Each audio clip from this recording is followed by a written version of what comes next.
Indian రైల్వేస్‌లో నేను ఒక వ్యత్యాసం అయితే గమనించాను. అది ఏంటంటే ట్రైను డెస్టినేషన్ టైంకి ఎళ్ళకపోవడం అయితే కాదు. ఎందుకంటే ఎలాగో ట్రైను టైంకెళ్ళదు. జనాభా దృష్ట్యా గాని, రైళ్ల రద్దీ దృష్ట్యా గాని. కాకపోతే నేను ఇంకొకటైతే అబ్జర్వ్ చేశాను. అదేంటో చూడ్డానికి లోపలికి పదండి వెళ్దాం. ముందుగా ఈ లోవర్ బెర్త్ ఉంది చూడండి. చాలా స్పేషియస్‌గా ఉంటది. పడుకోవడానికి గాని, పొడుగు, వెడల్పు ఇవన్నీని. చక్కగా భోంచేసేయడానికి లేదంటే అద్దంలో చూసుకోవడానికి అన్నిట్లికి బావుంటది. మంచి కంఫర్ట్.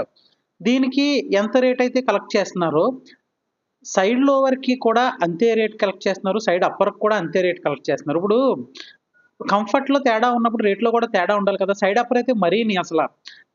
మధ్యలో అదొక అడ్డు మళ్ళీని. అటు తిరగడానికి ఉండదు. కాళ్ళు, చేతులు తగులుతూ ఉంటాయి నిద్దట్లో. అయినా సరే సేమ్ అదే కాస్ట్ కలెక్ట్ చేస్తారు. ఇదైతే చాలా అన్యాయం. ఎందుకంటే కంఫర్ట్ ఎలా అయితే ఉంటదో దాని ప్రకారం కాస్ట్ అనేది కలెక్ట్ చేయాలి అని నా ఒపీనియన్.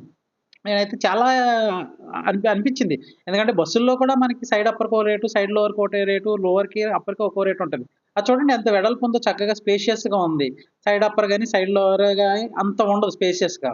ఇది చూడండి ఓన్లీ అప్పర్ బెర్త్ ఎంత స్పేషియస్‌గా ఉంది. ఇది నిజంగా ఇదైతే మార్చాలి. ఎందుకంటే మనం ఈ దేనికైతే కంఫర్ట్‌కి పే చేస్తున్నామో, ఆ కంఫర్ట్ ఉండకపోతే సేమ్ రేట్ ఎందుకని